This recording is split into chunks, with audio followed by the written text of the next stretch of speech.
Hey guys, welcome to my second histology video, and this time we will be talking about the hemidesmosomes.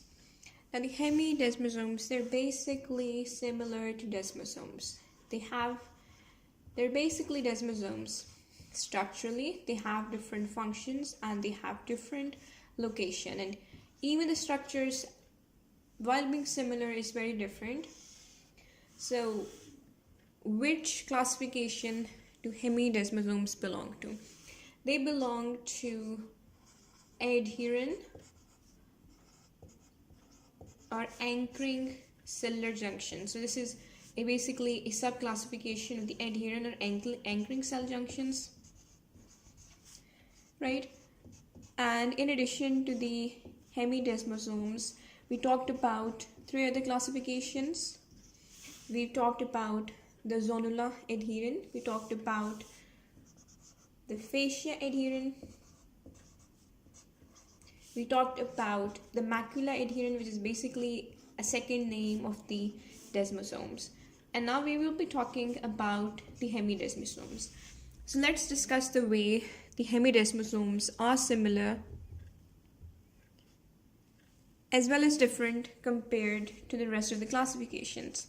Number one thing, these first three, they're basically found only on the lateral side, on lateral domain, whereas the hemidesmosomes are always found on the basal side. What these three do is basically they ensure sort of like cytoplasmic connections of a sort, or attachment between the lateral sides of cells. This ensures attachment between a cell and the basal membrane underneath.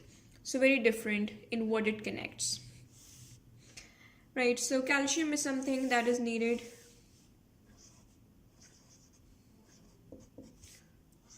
by all three of these, and it's basically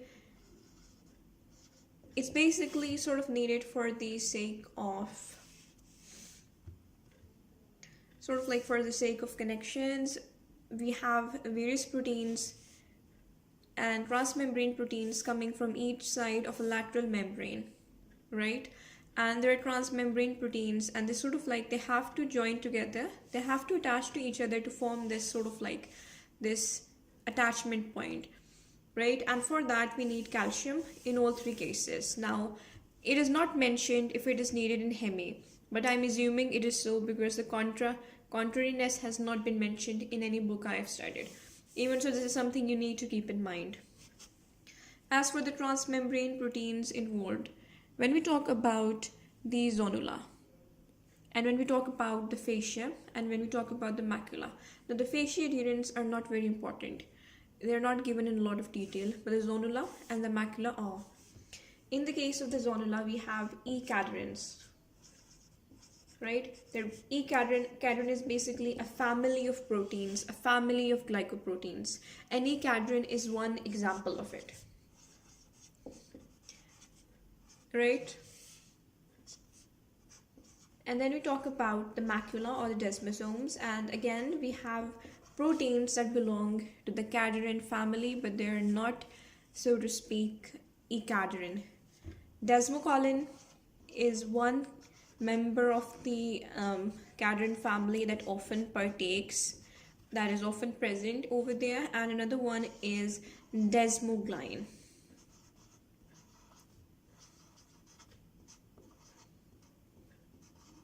Don't worry, we will be talking about the hemidesmosomes as well. So for the hemidesmosomes, which sort of transmembrane proteins are present? Right? And the transmembrane proteins, you would expect they would also be a member of the cadherin family, but this is where the difference comes in. The transmembrane proteins that are involved in hemidesmosomes, they are integrin proteins. That is all you need to know. They are not a part of the cadherin family, and that is interesting to note. Anyhow, you may be familiar with the word integrin. They're also part of focal adhesion complexes, right? They're basically similar to this. They're basically the same thing in physiology. So these are about the attachment points. This is like one of the more important points. Second point, now this was for the transmembrane protein. We also have these cytoplasmic binding proteins. And for the fascia, you don't have to really worry about it, but for the zonula and the macula and for the hemi. For the zonula, we were talking about catenin and vinculin.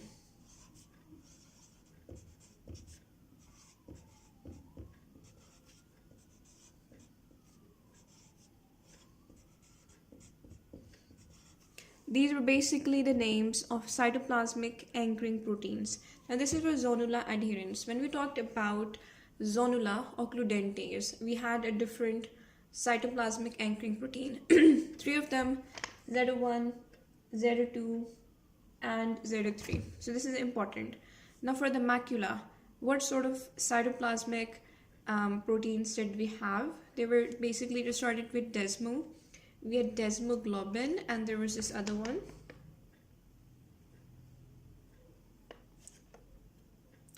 My apologies. Yep, it was desmoplakin and it was placoglobin. Desmoplakin and placoglobin.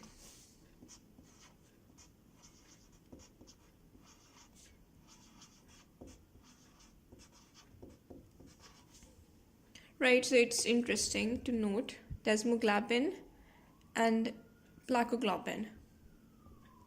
So one wonders if we have a similar sort of thing happening with the hemi. Yep, and the binding proteins in the intracellular side with hemi are desmoplakin, which is basically the same, and pectins. These are the binding proteins involved.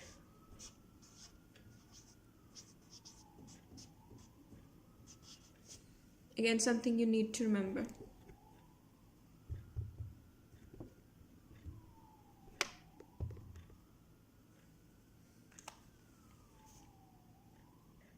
Anyways, back to the topic. We have talked about the transmembrane proteins involved. We have talked about the cytoplasmic linkages. What is the second thing we need to be wondering about? We need to be wondering about the cytoplasmic connections, the network or the cytoskeletal connections, to be honest.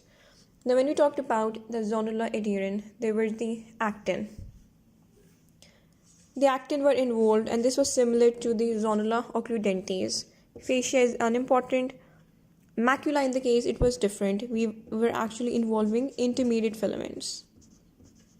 And intermediate filaments, as you should know, they're formed by different proteins depending on the cell in which they are present. For example, keratin in epithelial, and in this case of cardiac, we had desmins. I believe that was the name. So you can give example of desmin, and then you can also give example of keratin. In the book, if you have this one, they have mentioned over here the integrin bind to desmoplakins and pectin proteins. And again, cytoplasmic intermediate filaments of keratin variety are seen to be inserted into the attachment plaque. So, over here again we have intermediate. An example they've given is keratin, and we're assuming that this is always the case. The one important thing you need to realize is the existence of something called a attachment plaque. And this is an attachment plaque. This is an attachment plaque. And these are generally present in macula. And again, we have a similar formation with the hemi. So this is again something important. So we have talked about the transmembrane protein. We have talked about the cytoplasmic anchoring proteins. We have talked about the cytoplasmic connections. We've talked about the need or the lack of need for calcium. So what should we be talking about now? We should be talking about the diameter. In the zonula adherents, it was normal 20 nanometer, as you would expect. And this was different from the zonula occludente, where it was really reduced, mostly because there was this fusion of the cell membrane, right? And over here in the fascia, unimportant. And for the macula, it was actually increased. It was about 30 nanometer. For the hemi, let's see. I don't believe there should be any mention of it. Yep. They've mentioned the intracellular components, and they've also mentioned extracellular components, which are not as such mentioned anywhere else. So we'll draw this and I will illustrate my point. Over here I have a drawing. This over here is basically desmoplakin. My apologies, this is the integrant protein which makes up this attachment. Now the extracellular regions are basically connected to this thing called the basal membrane, and also to the collagen type 4 fibers that are part of the basal membrane. On the intracellular side, we have the cytoplasmic anchoring proteins, desmoplakin and pectin, and we also have attachment to the intermediate filaments, namely the keratin ones.